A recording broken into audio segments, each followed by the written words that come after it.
बन्नी गाते सबके बीच बैठी माला। कोने में 20 वर्षीय भांजी रुचि की फुसफुसाहट सुनते ही तिलमिला उठी। वह तुरंत उठी और दुकान से सटे कमरे में जाकर देखा तो उसकी 8 वर्षीय बेटी परी जेठानी के पिता की गोदी में बैठी थी और जिस तरह से कहानी सुनाती उनके हाथ उस मासूम के कोमल अंगों को छू रहे थे। माला की आंखों में खून उतर आया। उसकी पिता की उम्र की उस व्यक्ति की नापाक हरकत का माफी योग्य नहीं थी।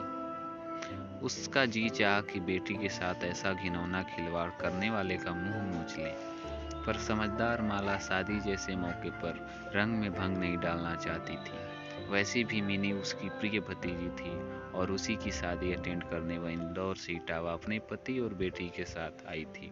इसलिए जैसे तैसे अपने आप को नियंत्रित कर उसने तेजी आवाज में बेटी को आवाज दी, चलो परी, खेल हो चुका है, अब आओ हाथ मुंह धुलाकर तुम्हें तैयार कर दूं। माँ की आवाज सुनते ही परी भागकर आई और उसके पैरों से लिपट गई। तभी जेठानी के पिता की आंखें माला से जा मिली। उसकी आंखों में घृणा मिश्रित क्रोध देख वे थोड़ा सकपकाते हुए बोले, बच्चों ने जिद किया तो उन्हें कहानी सुना रहा था। छी, कैसा बेशर्म इंसान है। रंगे हाथों पकड़े जाने पर भी वह बातें बना रहा है। माला उसके दुस्साहस पर हैरान थी।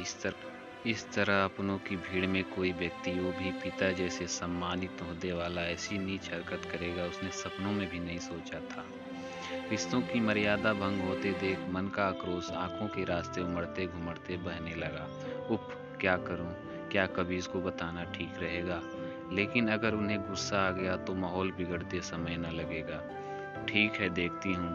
अगर उन्होंने फिर ऐसी हरकत दोहराई तो उनकी उम्र और ओहदे का ख्याल न रखूंगी। सोचते हुए माला ने जैसे मन ही मन कुछ ठान लिया। वॉशरूम में उसने परी के हाथ मुंह धुलाते समय उसे नाना से दूर रहने को कहा।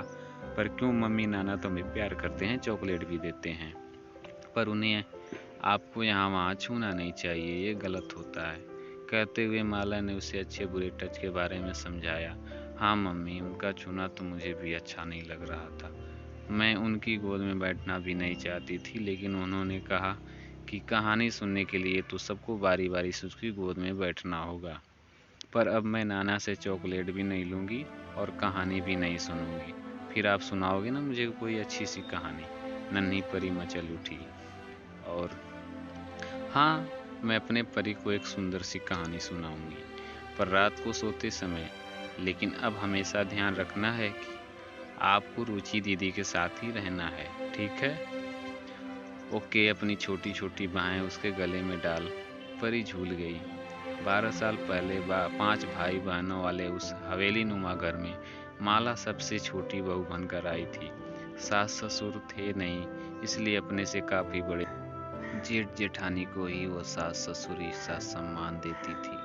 उससे बड़ी 3 नंदे भी उस पर बहुत स्नेह लुटाया करती थी। माला को याद आया जब वो नीता दीदी के पिता से पहली बार मिलने पर उनके पैर छूने झुकी थी, तो उन्होंने ये कहते हुए उसे पैर नहीं छूने दिया था कि कहीं बिटियन से पांव छुआए जाते हैं। अरे बिटिया तो देवी का अवतार होती हैं, उनके तो पांव पूजे जाते हैं, और एक बिटिया के अंदर उन्हें देवी के बजाय उसकी देह का दर्शन हो रहा है। कैसी दोगली मानसिकता, कैसा पाखंड। माला विचारों के भंवर में गोते लगा ही रही थी। बाहर से आती धीमी आवाज ने उसे रोका। चाची क्या हो गई? चाचा कब से आवाज नहीं आई? परी के कपड़े बदल माला ने जवाब दिया। परी के हाथ मेरी बात और खुद भी जल्दी जल्दी तैयार। आज लेडीज संगीत था जिसमें उसकी प्योर जॉर्जेट माला बेहद खूबसूरत लग रही थी। शादी के लिए बुक किया गया गार्डन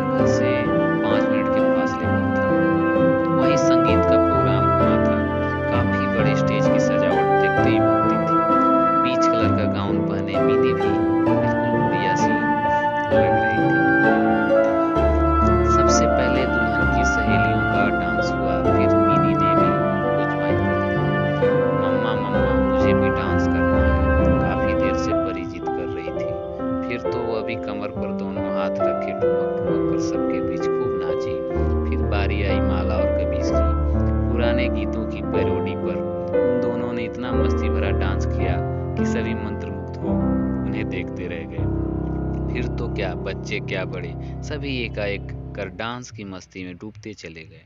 माला भी प्रोग्राम एंजॉय कर रही थी, पर उसकी पैनी नजर अपनी बच्ची की सुरक्षा के लिए पूरी तरह मुस्तैद थी। उसकी नजर बराबर दीदी के पिताजी पर थी। परी को खाना खिलाने के दौरान उसका ध्यान थोड़ा भटका तो दीदी क्या बात है, पिताजी अरे उनसे ज्यादा देर बैठा नहीं जाता, कहने लगे बच्चों का प्रोग्राम है, तुम लोग मस्ती करो, मुझसे अब बैठा नहीं जाएगा। शायद घर निकल गए। दीदी मेरी तबीयत भी कुछ ढीली लग रही है, शायद थकान का असर है, घर जाकर आराम करती हूँ। परी को ले जा रही हूँ, कभी पूछे तो बता देना। अरे पर तूने तो अभी तक कुछ खाया भी नहीं है, अभी भूख नहीं है, अगर लगी तो किसी के हाथों घर पर ही मंगवा लूंगी, आप चिंता न करें। कहते हुए माला ने परी का हाथ पकड़ा और लंबे डग भरती हुई घर की तरफ चल दी। वह बेहद परेशान थी, क्योंकि बात यहाँ सिर्फ उसकी बच्ची की नहीं प्रति अन्याय की नहीं, बल्कि एक अनाचार व्यभिचार का था, जिसे करने वाला बेहद करीबी रिश्तों में बंधा एक धूर्त व्यक्ति था। सभ्य समाज का दुश्मन ऐसा व्यक्ति कभी भी किसी निरीह को अपना कुछ चेष्टाओं का शिकार बना सकता है, तो क्या मासूमों के दोषी को ऐसे ही छोड़ देना सही है? क्या रिश्ते की आड़ में उसकी धृष्टता क्षमा करने योग्य है? ऐसा अनेक प्रश्न उसके मन में उठते। उसकी आंखों के आगे जेठानी नीता की तस्वीर तैर गई।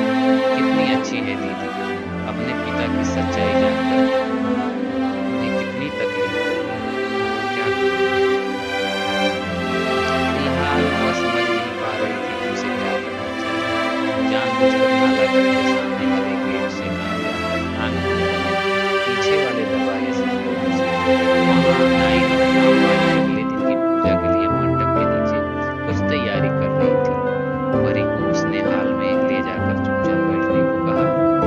आंगन में लंबे गलियारे को पार करती हुई वो दुकान के पास वाले कमरे तक जा पहुंची। तभी उसके कानों में बच्चों के खिलखिलाने की आवाज पड़ी। नाना जी अब हमारी बारी है। सबकी बारी आएगी, तनिक धीरज रखो। नाना के हाथों की जादू वाली मालिश खरखराती आवाज में भद्दी सी हंसी सुन वह खड़ी न रह सकी। उठकता हुआ दरवाजा हाथ से ठेलते ही खुल गया। अंदर का नजारा देख उसे एक बार फिर अपनी आंखों पर विश्वास न हुआ। आस पड़ोस के बच्चे नाना कहे जाने वाले शख्स को घेरे बैठे थे और अपनी गोदी में 5-6 साल की बच्ची को उल्टा लिटाए वो उसकी मालिश करने की भाव भंगिमा कर रहा था। लपक कर माला ने बच्ची को उसकी गोद से लगभग छीना और सभी को प्यार से अपने अपने घर जाने को कहा। तुम बहुत जल्दी आ गई बिटिया। उसके चेहरे पर अभी भी कुटिल मुस्कान तैर रही थी। आपको शर्म नहीं आती? ये नीच हरकत करती हुई कहने को आप पिता बोले हैं, और आप पिता कहना उस पवित्र शब्द का अपमान होगा। उम्र में आपकी गोदियों से भी छोटी है ये बच्चियां। सच बताइए, आपका विवेक मर चुका है क्या? वक्त आपके हाथ नहीं कांपे? अत्यंत क्षोभ व गुस्से से माला फट पड़ी। तुम क्या कह रही हो? मुझे कुछ समझ नहीं आ रहा है। मुझ पर झूठा इल्जाम लगाते तुम्हें शर्म आनी चाहिए। अचानक ही उसकी बोली और सूर बदल चुका था। बेशर्मी की यह पराकाष्ठा देख माला दंग थी। सच में आप जैसे इंसान को चुल्लू भर पानी में डूब मरना चाहिए। जिस तरह की जलील हरकत आपने की है, कायदे से आपको पुलिस में दे देना चाहिए, परंतु मैं सिर्फ समझाइश देकर छोड़ रही हूँ। वक्त रहते सुधर जाइए, नहीं तो दीदी और दूसरे लोगों को पता चलेगा तो आप कहीं के भी नहीं रहेंगे। आवेश में ऊंची होती उसकी आवाज आंगन में काम कर रहे लोगों तक जा पहुंची। पागल हो क्या? बित्ते भर की छोकरी मुझे सबक सिखाने चली है। जानती नहीं कि तुझे तो तैस में उसने माला पर अपना हाथ छोड़ दिया, पर उस उठे हाथ को किसी ने हवा में ही रोक लिया। खबरदार जो माला पर हाथ उठाया। और सही कहा आपने, मासूम आपको जानेगी कैसे? पर मैं आपकी भले मानस वाली छवि के पीछे नहीं कर सकता। भली भांति बात, आप इस संसार के सबसे उत्कृष्ट व्यक्ति हैं जिन्होंने अपनी घृणित वासना की पूर्ति के लिए अपनी बच्ची तक को न छोड़ा। सच में आपको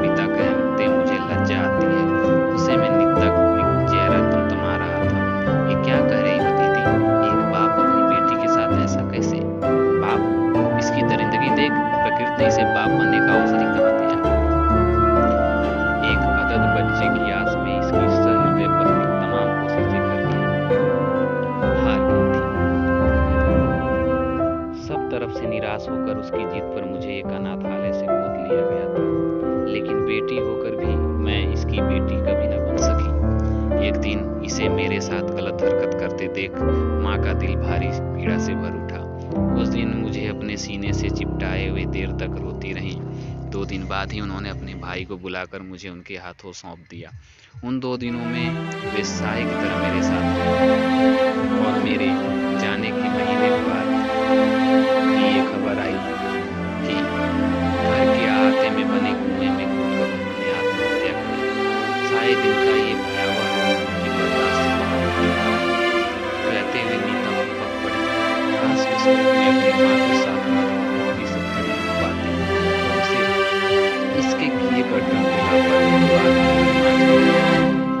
मैं तो सदा ही से एक निश्चित दूरी बना रखी थी।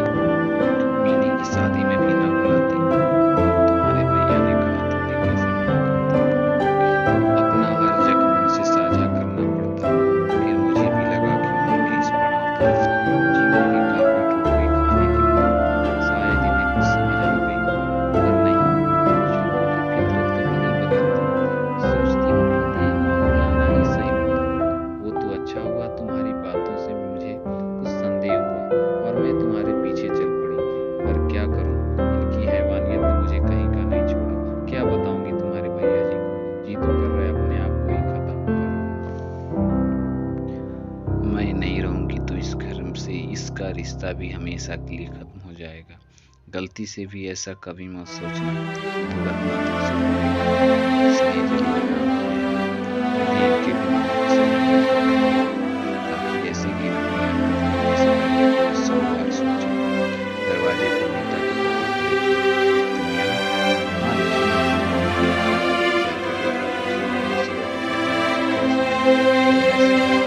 यहाँ चला तुम्हारी पूरी बात सुनते ही मैंने पुलिस आती ही होगी। कहते हुए नीता के कंधे को उन्होंने हौले से थपथपाया, मानो उसके साथ खड़े रहने का भरोसा दे रहे। तुम अपने बाप को जेल भिजवाओगे? इंसानी चोले के पीछे छिपे हैवान की आंखों में गहरा विश्वास था। नहीं, मैं उस अनाचारी को जेल भेजूंगी जिसने रिश्तों की सभी मर्यादाओं को लांघ जाने का दुस्साहस किया है। तल्ख स्वर में जवाब देकर नीता ने घृणा से मुंह फेर लिया और भारी कदमों से अपने कमरे की ओर चल दी। मुझे माफ कर दो दीदी, तुम्हारे आंसुओं की जिम्मेदार हूं मैं। ऐसे मौके पर यह सब नहीं चाहती थी, पर कैसी बातें करती हो माला। तुम्हारी वजह से आज एक अपराधी अपनी सही जगह पहुंच जाएगा। शुक्रगुजार हूँ तुम्हारी। आज तुम्हारे कारण ही मैं इतनी हिम्मत जुटा पाई हूँ और एक सही फैसला लिया। नीता उसकी बातों को काटते हुए सच में दीदी कर रहे मुझे आपको। गाते हुए माला नीता के गले लग गई। फिर उसकी गाड़ी की सायरन धीरे धीरे पास होकर